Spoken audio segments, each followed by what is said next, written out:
Hola, mi nombre es Dai. El día de hoy les hablaré acerca del sistema urinario. Como ustedes saben, va a estar compuesto por los riñones, los uréteres, la vejiga y la uretra.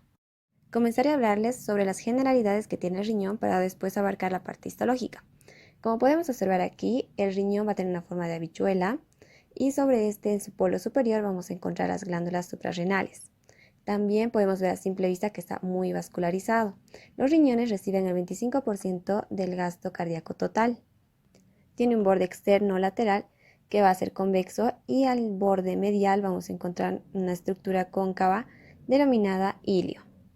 Es importante esta zona puesto que por aquí van a ingresar, por ejemplo, las arterias renales, van a salir las venas renales, también vamos a encontrar las estructuras como ser nervios y la pelvis renal. La pelvis renal es esta parte que se continúa con lo que son los uréteres. Bien, ahora hablaremos acerca de la estructura histológica. Aquí tenemos, por ejemplo, un corte de riñón longitudinal donde nosotros podemos ver que está con una envoltura denominada cápsula. Debajo de esta vamos a encontrar una parte más teñida denominada corteza y posterior a ella encontraremos a la médula. La médula se caracteriza por tener esas estructuras denominadas pirámides por la forma en la que tienen y a su vértice se le denominará papila. Entre una pirámide y otra vamos a tener esas estructuras que son extensiones de la corteza denominadas columnas renales de Bertin. Aquí tenemos una imagen mucho más ampliada donde podemos observar de mejor manera las estructuras ya descritas. Vemos aquí cómo las pirámides van a terminar en estos vértices denominados papilas y estas papilas van a estar en contacto con lo que son las cálices menores, que son esas estructuras de color amarillo. La unión de las cálices menores va a formar una cáliz mayor y la unión de estas va a formar la pelvis renal. En un corte histológico podemos ver lo mismo que ya habíamos descrito. La corteza, como podemos observar, la vamos a ver más teñida. Vamos a ver incluso que va a tener como unos gránulos ahí pequeñitos denominados corpúsculos renales, que los vamos a estudiar un poquito más adelante. Debajo vamos a tener la médula, que como podemos observar va a estar un poquito más pálida, que va a estar formando las pirámides y las papilas. Aquí se logra sacar en el corte una cáliz menor. Esta cáliz menor, junto con la papila, va a formar un área muy importante. Tenemos aquí una imagen histológica mucho más ampliada, donde vemos que la papila va a estar formada por unos conductos colectores. Estos conductos colectores, al llegar a la papila, se van a denominar conductos colectores de Bellini. Y lo que hacen es que terminan en unas superficies como si estuviesen perforadas, que se las va a denominar a toda esta zona área cribosa. Debajo tenemos aquí al cáliz menor. Y bueno, la estructura histológica de nuestro riñón. Ya conocemos este esquema. Y otra cosa importante que tenemos que tomar en cuenta es que las pirámides renales, que son las que vemos nosotros también aquí en este otro corte histológico, junto con lo que es una porción de la corteza, va a formar lo que se denominan lóbulos renales. Estos lóbulos renales van a estar conformados por varias nefronas que confluyen en un mismo conducto colector. La cantidad de lóbulos renales, entonces, que nosotros vayamos a tener en un riñón va a depender también de la cantidad de pirámides renales que hayan, y lo normal es de 8 a 18. Aquí tenemos otro dibujito donde se puede observar mucho mejor todo lo que es un lóbulo renal. Este lóbulo renal, como les había mencionado, está formado por estas nefronas. La nefrona es la unidad estructural y funcional del riñón. Hay alrededor de 2 millones de nefronas en todo nuestro riñón y tienen características propias. Como pueden observar aquí, este es un dibujito, diagrama sobre cómo es su disposición y cuál también son sus partes.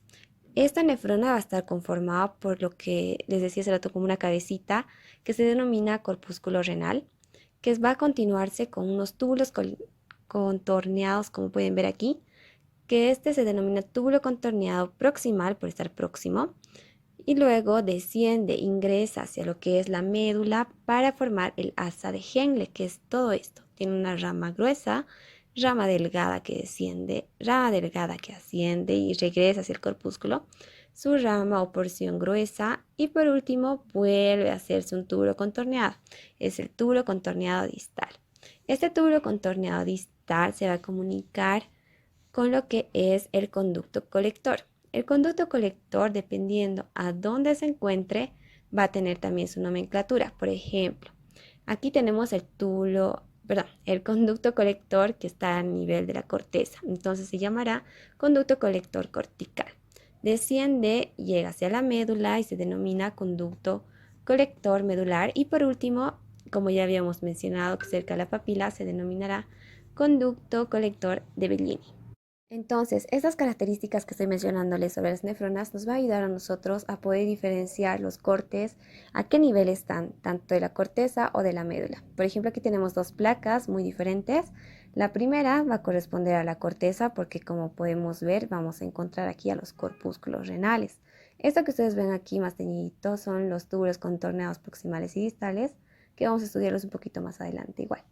Y en esta otra imagen vamos a encontrar la parte de los túbulos de asa de Henle, los conductos colectores y demás, que como podemos ver aquí son rectos.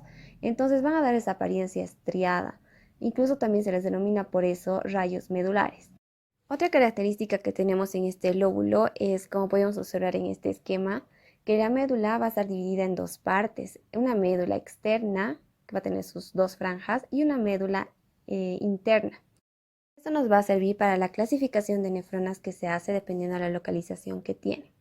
Como pueden observar aquí tenemos dos nefronas. La primera se la denomina subcapsular o también llamada cortical porque su glomérulo se ubica justo debajo de la cápsula y sus túbulos, sobre todo el asa de Henle, llega apenas hasta la parte medular externa, no ingresa a la parte de la médula interna, se queda ahí, son más cortitas. En cambio, la otra nefrona que nosotros vemos al lado se la denomina yuxtamedulares porque estas se van a ubicar sobre el borde que tenemos de nuestra pirámide medular. Aparte de ubicarse ahí su glomérulo, sus asas de Henle son mucho más largas, incluso llegan hasta la parte interna de la médula. Seguiremos hablando acerca de las nefronas, pero ya sobre qué está compuesta y cómo poder diferenciar cada estructura al microscopio. Comenzaremos hablando acerca del corpúsculo renal. Aquí tenemos una imagen mucho más ampliada de una placa del corpúsculo renal. Como pueden observar en este dibujito tenemos un vaso que ingresa, es la arteriola aferente. Este ingresa y dentro va a formar todo un ovillo de capilares que al salir se va a denominar arteriola eferente. Al ver estas dos, como podemos ver en el diagrama, vemos que en la arteriola aferente hay unas células de color moradito que son diferentes. Son células musculares que en realidad están especializadas en secreción de una sustancia denominada renina. Entonces, nosotros en el microscopio las vamos a ver mucho más teñidas y estas células se denominan células yuxtaglomerulares. Como pueden observar aquí, vamos a ver que su citoplasma van a ver unos gránulos de color como fucsia. Esto con tinción HY por si acaso. Entonces, otra estructura que vamos a encontrar dentro de todo este glomérulo son los capilares. Estos capilares van a tener sus células endoteliales, en algunos casos vamos a poder distinguir los núcleos, en otros a veces no se los puede distinguir. Y por último tendremos todo lo que es alrededor la cápsula de Bowman. Esta tiene dos hojas, tiene una hoja parietal y otra visceral. La hoja parietal va a estar compuesta por células epiteliales parietales que son planitas, como pueden observar aquí alrededor, sus núcleos aplanados y demás. Y la otra, la capa visceral, que va a estar formada por otro tipo de células denominadas podocitos. Estos podocitos, como pueden observar aquí, son pálidos y estos van a tener la característica de tener como una envoltura que va a rodear y se va a denominar a esa extensión que tengan pedicelos. Yo les digo pedicelos para acordarme un poquito más.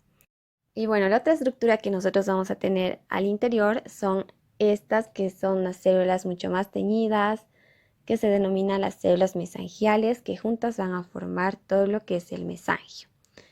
Estas células mesangiales van a estar dentro y también otras van a estar fuera de todo el glomérulo. Entonces se las denominará las que están fuera células mesangiales extraglomerulares. Otra característica importante a este nivel es que el túbulo contorneado distal que nosotros vemos que regresa aquí y se junta hacia estos vasos, va a tener unas células modificadas. Podemos observar aquí son células que están mucho más pegaditas, son más altas. Estas células se las denomina mácula densa, que cumplen igual una función muy importante al nivel de regular la presión. Aquí en el diagrama nosotros podemos ver todo lo que ya hemos descrito. Las células yuxtaglomerulares, la mácula densa, que pertenece al túbulo contorneado distal. Tenemos también a las células mesangiales, extraglomerulares y demás. ¿Y cuál es la importancia de saber todas estas estructuras? Es que aquí es donde se va a llevar a cabo la barrera de filtración que va a tener nuestro riñón. Por ejemplo, si nosotros tomamos un pedacito de todo esto que hemos explicado, vamos a ver que va a haber esta barrera tres cosas importantes. La primera, que como podemos ver aquí del capilar, vamos a tener a las células endoteliales capilares. Debajo vamos a tener a su membrana basal y debajo de este, abrazándolo, va a estar nuestros podocitos.